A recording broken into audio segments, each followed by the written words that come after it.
ప్రభు నామానికే మహిమ కలుగును గాక. కూడి వచ్చిన మీ అందరికీ, కర్మల ఆత్మీయ సహవాస సంఘ విశ్వాసులందరికీ మన ప్రభువును ఆయన ప్రియ కుమారుడునైన యేసుక్రీస్తు వారి శ్రేష్టమైన నామములో శుభములు మరియు అందరికీ వందనాలండి. యెషయా గ్రంథం 45వ అధ్యాయాన్ని మనం ధ్యానం చేసుకుంటున్నాం. యెషయా గ్రంథం 45వ అధ్యాయం. ఇందులో ముఖ్యమైన అంశం ఏంటంటే, యెహోవా సేవకుడైన కోరెషు. యెహోవా సేవకుడైన కోరెషు. గత దినం 4 వచనాలు మనం ధ్యానం చేసుకున్నాం. 5వ వచనం నుంచి 8వ వచనం వరకు మనం చూస్తే, యెహోవాయే నిజమైన దేవుడు. ఒకసారి చదువుతానండి. నేను యెహోవాను, మరి ఏ దేవుడును లేడు. నేను తప్ప ఏ దేవుడును లేడు. తూర్పు దిక్కు నుండి పడమటి దిక్కు వరకు నేను తప్ప ఏ దేవుడును లేడని జనులు తెలుసుకున్నట్లు నీవు నన్ను ఎరుగకుండినప్పటికీ నిన్ను సిద్ధపరిచితిని. యెహోవాను నేనే, నేను తప్ప మరి ఏ దేవుడును లేడు. నేను వెలుగును సృజించువాడను, అంధకారమును కలగజేయువాడను, సమాధానకర్తను, కీడును కలగజేయువాడను నేనే. యెహోవాను నేనే, వీటినన్నిటినీ కలుగజేయువాడను. ఆకాశ మండలము నీతిని కురిపించినట్లు అంతరిక్షమా మహావర్షము వర్షించును. భూమి నెరలు విడిచి రక్షణ ఫలించున్నట్లు భూమి నీతిని మొలిపించునుగాక.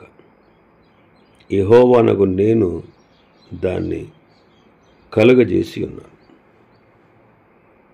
ఇక్కడ నేను తప్ప మరి ఏ దేవుడునూ లేడు అని 2 సార్లు నొక్కి చెబుతా ఉన్నాడు.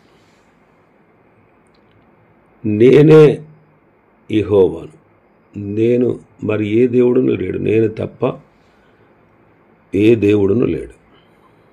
అంటే తూర్పు దిక్కు నుండి పడమటి దిక్కు వరకు, అంటే మొత్తం భూమండలం అంతటి మీద నేను తప్ప మరి ఏ దేవుడును లేడు. ప్రజలందరూ తెలుసుకోవాలనే కోరెషుకు దేవుడు ఎవరో తెలియదు. కానీ కోరెషు దేవుని ఎరగకుండినప్పటికీ అతన్ని సిద్ధపరిచాడు. అతను పుట్టక ముందే 150 సంవత్సరాలకు ముందుగానే దేవుడు యెషయా ద్వారా అతన్ని గూర్చి మాట్లాడుతున్నాడు. అతన్ని సిద్ధపరిచాడు. కాబట్టి ఆయనే దేవుడు. నేను తప్ప మరి ఏ దేవుడును లేడు. దేవుడు అంటే సృష్టించువాడు, సృష్టికర్త అని అర్థం.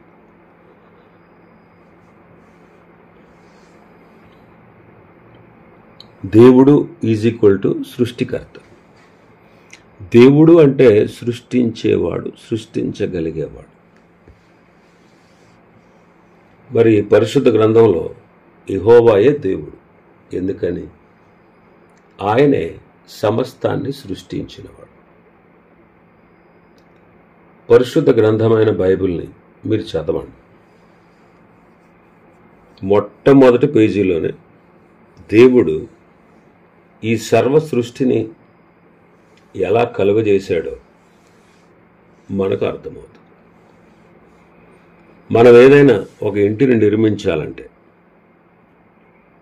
దానికి ముడి పదార్థం అవసరం.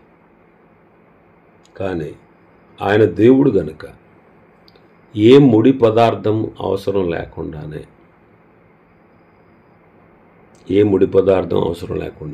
శూన్యం నుండి ఈ సమస్త సృష్టిని చేశాడు. శూన్యము నుండి, ఏ విధమైన సోర్సు అవసరం లేకుండా మాట చేత భూమి కలుగునుగాక అన్నాడు. కలిగిందంత. దేవుడు ఆయనకు అసాధ్యమైనదంటూ ఏది లేదు. ఆయన సమస్తాన్ని సృష్టించగలడు. సృష్టికర్త. శూన్యము నుండి సమస్తాన్ని కలుగజేసినవాడు. నీవు నేను శూన్యం నుంచి ఏమి చేయలేం. ముడి పదార్థాలు ఏవి లేకుండా మనం దేన్ని నిర్మించలేం. కానీ దేవుడికి అలా కాదు. ఆయన సర్వశక్తిమంతుడు. ఆయనకు అసాధ్యమైనదంటూ ఏది లేదు. కాబట్టి మనం చూస్తున్న, మన కంటికి కనపడుతున్నటువంటి ఈ దృశ్య లోకంలో ఉన్నవన్నీ కూడా ఆయనే సృష్టించాడు. ఈ భూమి, మనం నడుచుచున్న, మనము పంటలు పండించుచున్న, మనం నివసిస్తున్న ఈ భూమి, మనం మసులుకుంటున్న ఆకాశ విశాలం, మనము అనుభవిస్తున్నటువంటి వెలుగు ఇచ్చే సూర్యుడు, చంద్రుడు, నక్షత్రాలు, గాలి, నీరు, ఈ పక్షులు, జంతువులు, మృగాలు, జలచరాలు, కూర మొక్కలు, పండ్ల మొక్కలు, మహావృక్షాలు, ఈ సమస్తమైనటువంటి ప్రకృతిలో ఉన్నటువంటి సమస్త జీవరాశులు, కొండలు, మెట్టలు, గుట్టలు, నదులు, పర్వతాలు, సముద్రాలు, ఈ కనబడుతున్నటువంటి సర్వ సృష్టి, మన కంటికి కనబడుతున్నదంతా, అలాగే మానవులు, వీరందరిని సృష్టించినవాడు ఆయనే. దేవుడు అనేవాడు సృష్టించగలగాలి. అసాధ్యాలను సుసాధ్యం చేయగలగాలి. అసాధ్యాన్ని సుసాధ్యం చేయగలగాలి. దేవుడు అంటే అర్థం అది. కాబట్టి నేను తప్ప వేరొక దేవుడు లేడు అంట. నిజమే. ఈ సర్వాన్ని సృష్టించిన సృష్టి క్రమాన్ని మనం పరిశుద్ధ గ్రంథంలో మాత్రమే చదవగలం.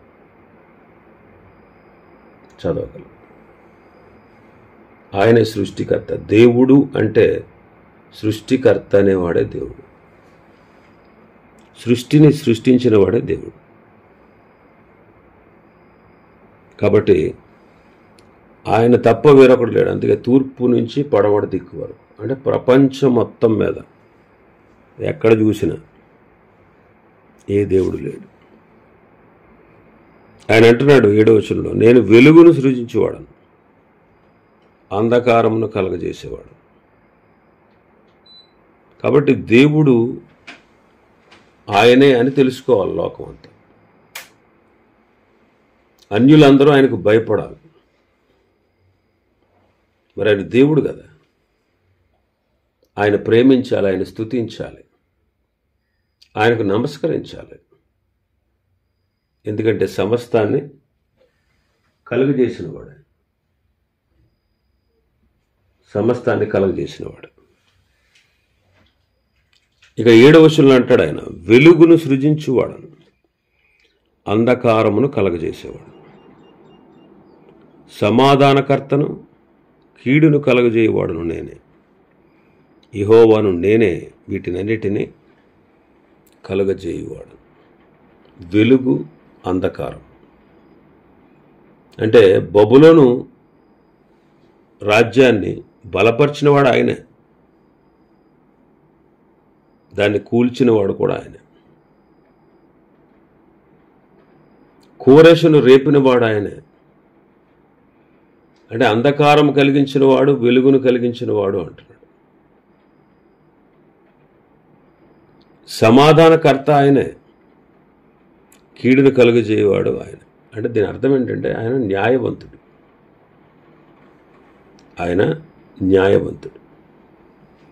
ఆయనలో న్యాయం ఉంది. ఆయనలో న్యాయం ఉంది. న్యాయాన్ని తప్పడు ఆయన ఎప్పుడు. న్యాయాన్ని తప్పడు.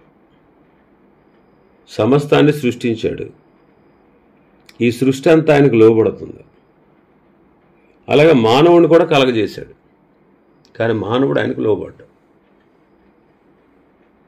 మొట్టమొదటి మానవుడి నుంచి మానవ జాతి అంతా కూడా ఒకే మానవుడిలోంచి వచ్చింది. మొట్టమొదటి మానవుడు కూడా దేవుని మీద తిరగబడ్డాడు. దేవుని మీద తిరగబడ్డాడు.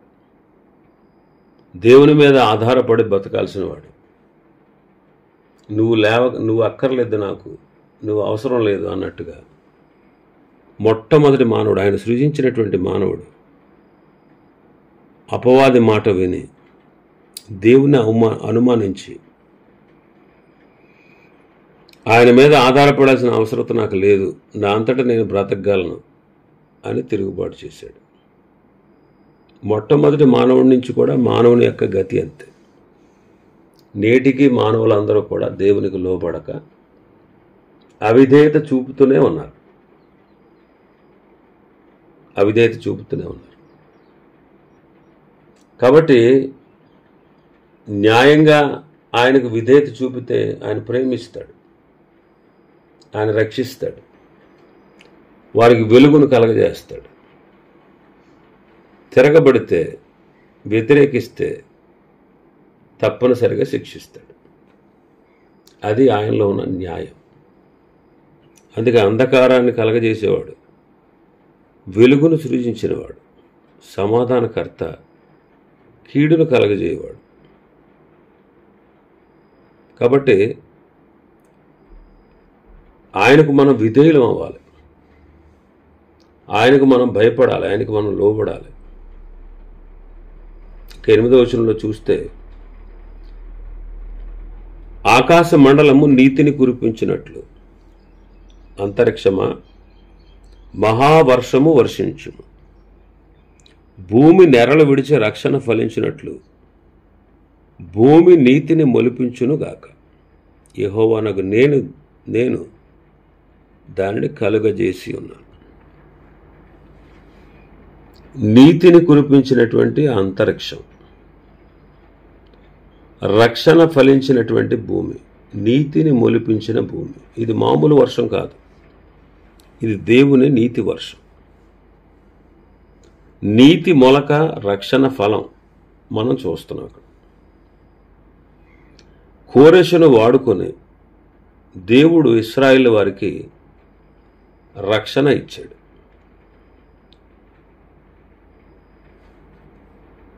ఈనాడు యేసుక్రీస్తు ద్వారానే మనకు రక్షణ, యేసుక్రీస్తు ద్వారానే మనకు నీతి, ఆయన ద్వారానే మనకు రక్షణ, ఆయన ద్వారానే మనకు నీతి. కాబట్టి రక్షణ ప్రభువైన యేసుక్రీస్తు ద్వారా కలుగుతుంది. రక్షణ భూమి నెరలు విడిచి రక్షణ ఫలించున్నట్లు భూమి నీతిని మొలిపించునుగాక అంటున్నాడు. నెరలు విడిచుట అంటే దున్నబడుట. నెరలు విడిచుట అంటే దున్నబడుట. విత్తనం వేసేటప్పుడు భూమిని దున్నుతారు, దున్నిన తర్వాత అందులో విత్తనం వేస్తారు. అప్పుడు ఆ విత్తనం ఫలిస్తుంది,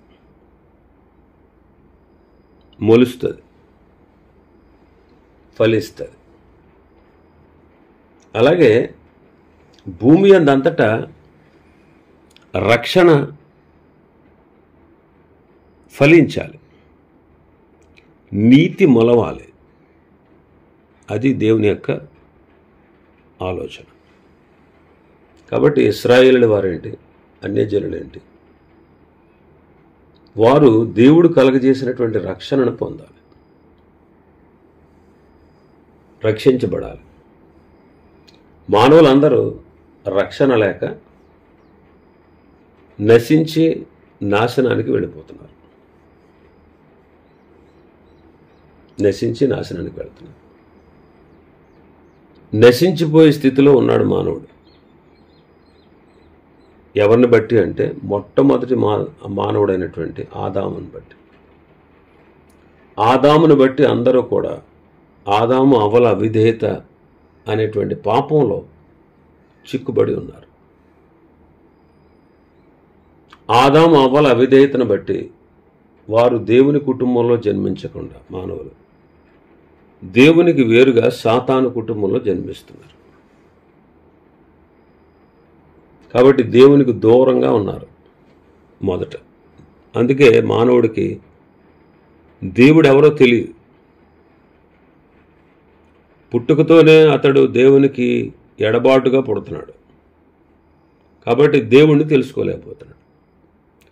దేవుణ్ణి తెలుసుకోకుండా గుడ్డితనంలోనే ఉండి ఈ లోకాన్ని, ఈ లోక భ్రమలను చూసుకుని, ఈ లోక ఆకర్షణకు లొంగి నిజదేవుడు ఎవరో తెలుసుకోలేనటువంటి గుడ్డితనంలో ఉన్నాడు. దేవుడు ఎవరు, దేవుని ప్రణాళిక ఏంటి, దేవుడు ఎవరు, దేవుడు ఏం చేశాడు, అసలు దేవుడికి ఎలాంటి గుణగణాలు ఉంటాయి అనే సత్యం లోకం తెలుసుకోవట్లేదు. ఆ రీతిగా మానవుడు భౌతికంగా మరణించిన తర్వాత అగ్ని గంధకాలతో మండుగుండంలో పాల్పొందుతున్నాడు. ఎందుకంటే అది నిత్య మరణం, నిత్య శిక్ష. ఎందుకని? మానవుడు దేవునికి వ్యతిరేకంగా ఆది మానవుడు ద్వారా పాపి అయ్యాడు. అతడు పాపి అనే సంగతి అతడు గుర్తించట్లేదు. అందుకే పాపమే చేస్తాడు. ఏ మానవుడైనా సరే అలాగే వదిలేస్తే ఏం చెప్పకుండా పాపమే చేస్తాడు. ఎందుకంటే మన స్వభావమే, మన నైజం, మన బేజం పాపం. ఎవరిని బట్టి వచ్చింది? ఆదాముని బట్టి. మరి పాపానికి వచ్చేటువంటి శిక్ష మరణం. అది దేవుని న్యాయమైనటువంటి శిక్ష. దేవుని న్యాయమైనటువంటి శిక్ష. ఆయన న్యాయవంతుడు. అయితే దేవుడు అలాగే వదిలేస్తే మానవులందరి గతి నరకం. కానీ ఆదాము పతనమైనప్పుడే దేవుడు మానవుని కొరకు రక్షణ ప్రణాళికను సిద్ధం చేశాడు. విమోచకుణ్ణి యేసుక్రీస్తుని లోకానికి పంపాలని ఆది మానవుడు, మొట్టమొదటి మానవుడు పతనమైన రోజునే దేవుడు వాగ్దానం చేశాడు. మరి ఆయన ద్వారా భూమి మీద రక్షణ మొలవాలి, నీతి మొలవాలి, రక్షణ ఫలించాలి. మరి కోరెషు రాబోయే క్రీస్తుకు విమోచకుడికి సాదృశ్యంగా ఉన్నాడు. గత దినం చెప్పుకున్నాం మనం. కోరెషులో ఉన్నటువంటి విషయాలు, యేసుక్రీస్తులో ఉన్న విషయాలు ఒకటే. కోరెషు మంద కాపరి, క్రీస్తు మన ప్రధాన కాపరి, గొప్ప కాపరి, మంచి కాపరి. కోరెషు దేవుని చిత్తం నెరవేర్చేవాడు, క్రీస్తు కూడా తండ్రి చిత్తం అంతా నెరవేర్చాడు. కోరెషు ఆలయాన్ని కట్టమని ఆజ్ఞ ఇచ్చాడు, క్రీస్తు సంఘాన్ని కట్టాడు. కోరెషు జనములను జయించాడు, క్రీస్తు అపవాదిని, అంధకార సంబంధమైన అధికారులను, ప్రధానులను బాహాటంగా పట్టి వేదిక కనుపర్చాడు, వారిని జయించాడు. కోరెషు తలుపు తీసేవాడు, మన ప్రభువైన యేసుక్రీస్తు ఎవరు తీయకుండా వేసేవాడు, ఎవ్వరూ వేయకుండా తీసి ఉంచేవాడు. కోరెషు అభిషేకించబడినవాడు, క్రీస్తు ప్రవక్తగా, ప్రధాన యాజకుడిగా, రాజుగా అభిషేకించబడినవాడు. నీతిని బట్టి కోరెషు రేపబడ్డాడు. క్రీస్తు యేసే మన నీతి, ఆయన నీతిమంతుడు, మనల్ని నీతిమంతులుగా చేసేవాడని చెప్పుకున్నాం. కాబట్టి రక్షణ మొలిపించాలి, రక్షణ మొలవాలి, నీతి ఫలించాలి, నీతి మొలవాలి, రక్షణ ఫలించాలి. కాబట్టి అలాంటి రక్షణ అంటే నిత్య నాశనానికి పోతున్నటువంటి మానవుణ్ణి నిత్య నరకం నుంచి తప్పించబడితే రక్షణ అంటే. కాబట్టి ఆ రక్షణ మొలవాలి, ఫలించాలి. కాబట్టి ఆ ఫలింపజేసేవాడు, మొలిపింపజేసేవాడు దేవుడే. కాబట్టి రక్షణ మనంతటా మనం పొందలేం. మనం ఘోర పాపులం కాబట్టి పాపమే చేస్తాం. మనం ఆదాము అవ్వల అవిధేయతను బట్టి మనం కూడా పాపులమయ్యాం. పాపానికి దేవుడు న్యాయంగా విధించే శిక్ష నరకం, మరణం, రెండవ మరణం. కాబట్టి మన పాపాన్ని మనం పోగొట్టుకోలేం, మన శిక్షను మనం తప్పించుకోలేం, మనం విడుదల పొందలేం, రక్షణ పొందలేం. మనంతటా మనంగా తండ్రి దగ్గరికి, పరలోకానికి, దేవుడు ఉండే నివాస స్థలానికి చేరలేం. అంతా నిస్సహాయలో. అయితే దేవుడే రక్షణను కలుగజేసినవాడు, రక్షణ ప్రణాళికను సిద్ధపరిచినవాడు. కాబట్టి వెలుగును కలుగజేసినవాడు, చీకటిలోనున్న మనల్ని వెలుగులోకి నడిపించేవాడు, అజ్ఞానంలో ఉన్న మనల్కి జ్ఞానాన్ని బోధించేవాడు, నిత్య నాశనానికి పొందాల్సినటువంటి మనల్ని నిత్య జీవానికి చేర్చేవాడు. అదే వెలుగు కలగజేసేవాడు. ఆయన అంగీకరిస్తే వెలుగును కలగజేసి వారిని రక్షిస్తాడు, వారిలో నీతిని మొలిపిస్తాడు, వారిని నీతిగా తీరుస్తాడు. అంగీకరించకపోతే అంధకారాన్ని కలగజేస్తాడు, అంటే నిత్య నరకానికి, నాశనానికి పాత్రులుగా చేస్తాడు. కాబట్టి రక్షణ అనేది యేసుక్రీస్తు ద్వారా మనకు కలుగుతుంది.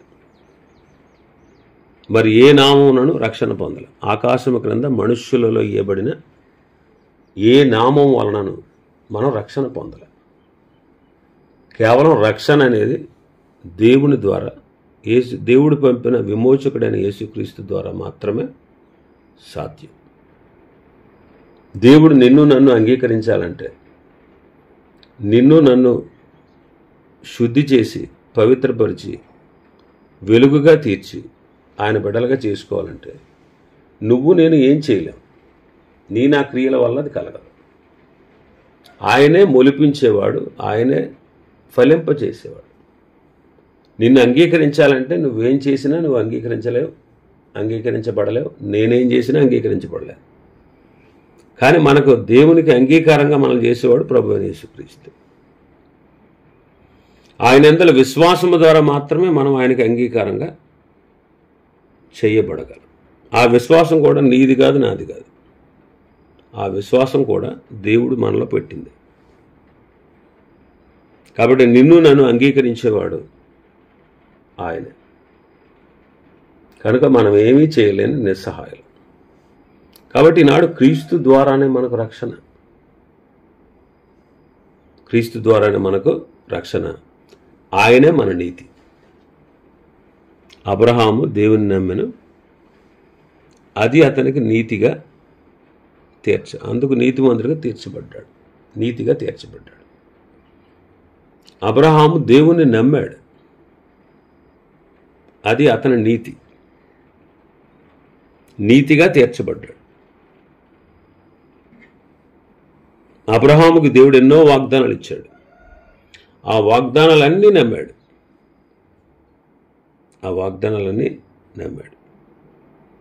అన్నీ నమ్మాడు. 12వ అధ్యాయంలో ఎన్నో వాగ్దానాలు ఉన్నాయి.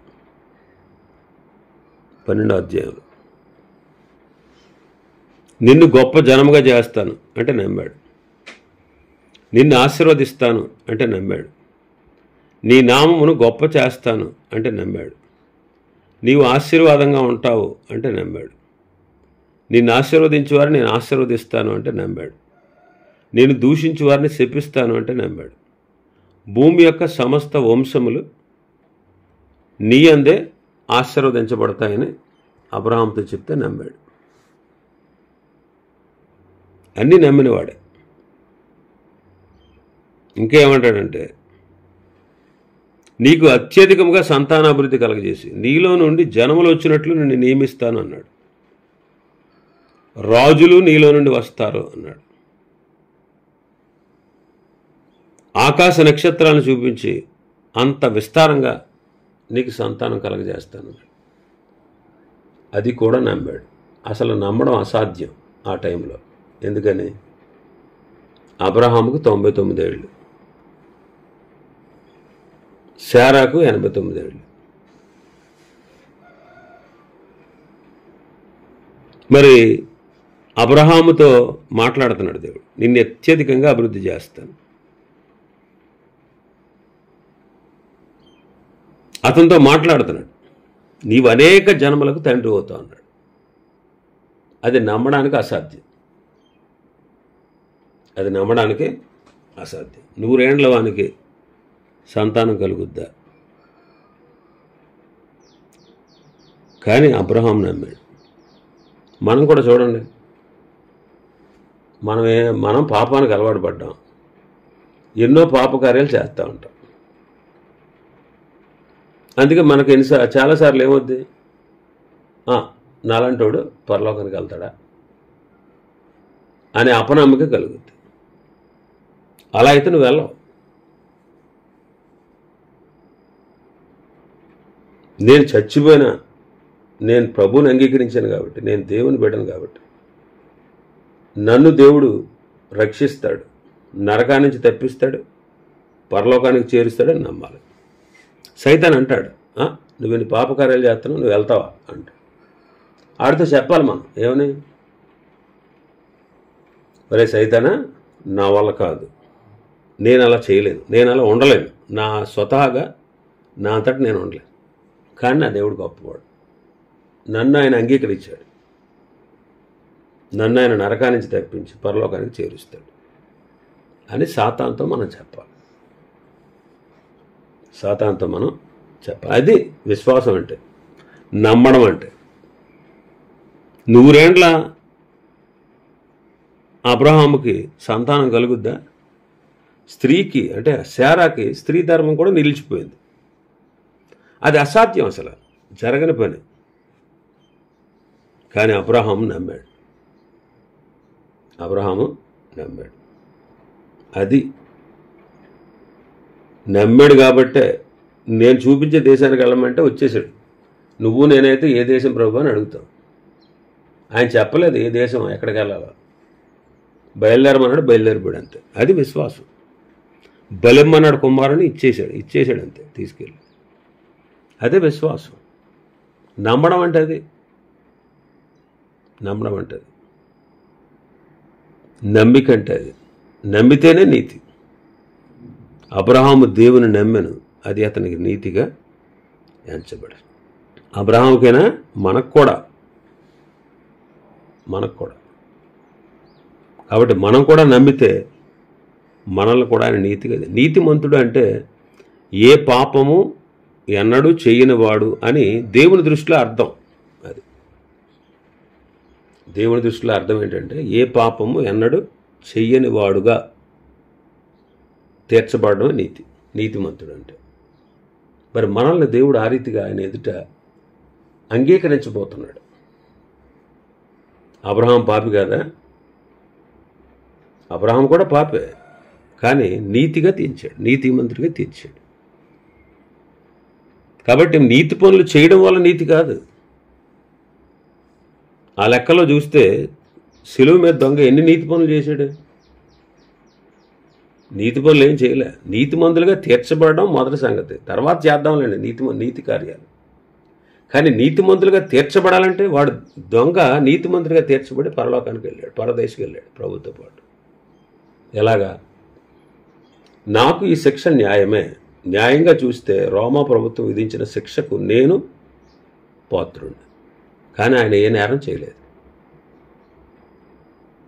ఆయన దేవుడు, నేను పాపిని. ఆయన పరిశుద్ధుడు. ఆయన నా కోసమే ఆ శ్రమ అనుభవిస్తున్నాడు అని ఆయన వైపు తిరిగి నీ రాజ్యంలో నన్ను చేర్చుకోమన్నాడు. అంతే. వెంటనే దేవుడు నీతిమంతుడిగా తీర్చి వాడిని ఏం చేశాడు? పరదేశకు తీసుకెళ్ళాడు. కాబట్టి నీతి పనులు చేస్తే నీతి కాదు, నమ్మిక ఉంచితే నీతి, విశ్వాసం ఉంచితే నీతి. కాబట్టి విశ్వాసం ఉంచాలి, అది మెయిన్. కాబట్టి విశ్వాసం ఉంచిన వాడు నీతిగా తీర్చబడతాడు. కాబట్టి దేవుడే మన నీతి. కాబట్టి రక్షణ ఇచ్చేవాడు ఆయనే, మనల్ని అంగీకారంగా చేసేవాడు ఆయనే, ఆయన యందు విశ్వాసం ఉంచిన మనల్ని నీతిమంతులుగా తీర్చేవాడు ఆయనే. ఎంత గొప్ప దేవుడు అండి. నీవు ఆయన అంగీకరించినందుకు, ఆయన యందు విశ్వాసం ఉంచినందుకు దేవుడు నీకు విడుదల, విమోచన, రక్షణ ఇవ్వబోతున్నాడు.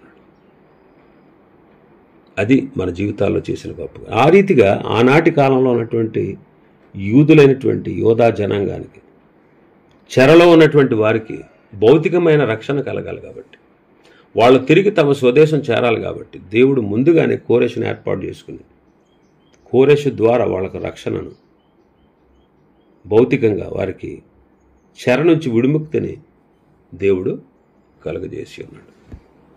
ఇంకా చాలా విషయాలు ఉన్నాయి అధ్యాయంలో. ప్రభు చిత్తం అయితే రేపు దినం మరికొన్ని విషయాలు మనం ధ్యానం చేసుకుందాం. దేవుడి వర్తమాన వాక్యాన్ని మన వెనుకిడిలో ఆశీర్వదించును గాక. ఆమేన్.